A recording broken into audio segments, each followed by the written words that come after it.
Halo teman-teman, selamat datang di video saya. Jadi di video kali ini kita akan membahas atau membedah salah satu konsep yang paling krusial dalam fisika medis, yaitu setimbangan partikel bermuatan atau Charge Particle Equilibrium atau CPE.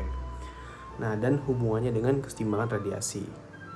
Mengapa ini penting teman-teman? Karena konsep ini adalah jembatan fisis yang menghubungkan besaran yang bisa kita hitung, yaitu kerma, dengan besarnya bisa kita ukur secara presisi, yaitu dosis serap. Nah, tanpa pemahaman tentang CPE ini, pengukuran dosis pasien dalam radioterapi itu tidak akan akurat teman-teman. Ya, tanpa berlama-lama kita masuk ke materinya. Oke teman-teman, sebelum masuk ke CPE, kita harus paham kondisi idealnya dulu ya, yaitu tentang kesetimbangan radiasi atau radiasi equilibrium.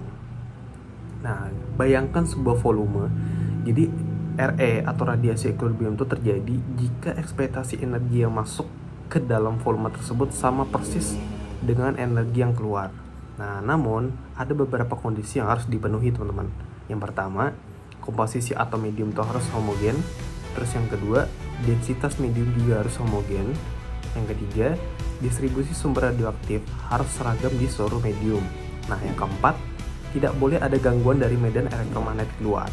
Nah, jika semua syarat ini terpenuhi, maka dosis serap pada suatu titik tersebut akan sama dengan nilai ekspektasi energi yang dilepaskan oleh materi radioaktif persatuan massa di titik tersebut.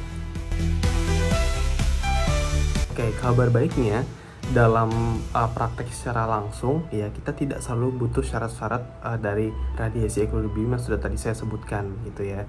Nah, kita bisa menggunakan yang namanya CPE. Nah, CPE ini fokus pada partikel sekunder, teman-teman. Kalau misalnya teman-teman lihat di diagram ini, ya, pada saat foton itu masuk ke dalam sebuah medium, nah mereka itu akan menghasilkan elektron sekunder di titik-titik seperti P1, P2, dan P3. Nah, CPE ini dia menggunakan prinsip yang namanya kompensasi. Artinya, untuk setiap partikel bermuatan yang keluar dari volume V, ya harus ada partikel identik dengan energi yang sama yang masuk ke dalam volume tersebut. Secara matematis kita bisa menuliskan E masuk sama dengan E keluar. Nah, pada kondisi CPE yang stabil ini berlaku persamaan fundamental dosimetri, yaitu dosis serap akan sama dengan collision kerma atau D sama dengan Kc ya. D itu adalah dosis serap dan Kc adalah kerma collision atau collision kerma. Kemudian mari kita bedakan ya atau membandingkan keduanya agar tidak bingung ya. Radiasi equilibrium ini mencakup seluruh jenis radiasi ya, baik primer maupun sekunder. Nah, sedangkan CPE itu hanya berfokus pada partikel bermuatan sekunder saja. Nah, radiasi equilibrium ini sangat sulit dicapai di dunia nyata karena secara teoritis itu membutuhkan volume medium yang tak terhingga. Nah, sebaliknya CPE ini lebih praktis dan menjadi fondasi utama pengukuran dosimetri modern. Jadi intinya, jika radiasi equilibrium itu, maka pasti ada CPE. Nah, tapi CPE itu tidak bisa terjadi tanpa harus ada radiasi equilibrium. Jadi CPE itu adalah versi yang lebih mandiri. Oke, sekarang bagaimana kita bisa menerapkan ini di rumah sakit, teman-teman? Nah, jawabannya adalah ada pada alat ukur yang bernama bilik ionisasi. Nah, jadi secara fisik, ya, kita tidak mungkin mengukur seluruh ionisasi itu dalam suatu lintasan elektron secara utuh karena lintasannya yang sangat panjang. Nah, namun berkat CPE ini kita bisa menggunakan mekanisme yang namanya kompensasi. Oke, jadi elektron yang lolos keluar dari volume udara di dalam bilik itu akan dikompresi sempurna oleh elektron yang masuk ke dalam medium di sekitarnya.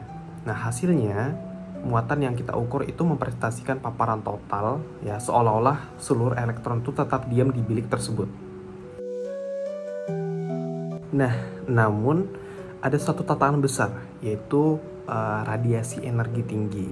Nah, pada energi tinggi, atenuasi radiasi itu menjadi sangat signifikan sehingga keseimbangan partikel sempurna itu gagal tercapai.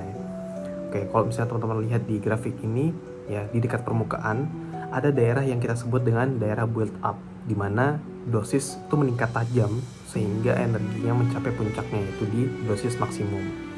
Nah, setelah melewati dosis maksimum ini, ya, jumlah partikel yang masuk ke dalam volume itu sedikit lebih rendah daripada yang keluar karena adanya atenuasi.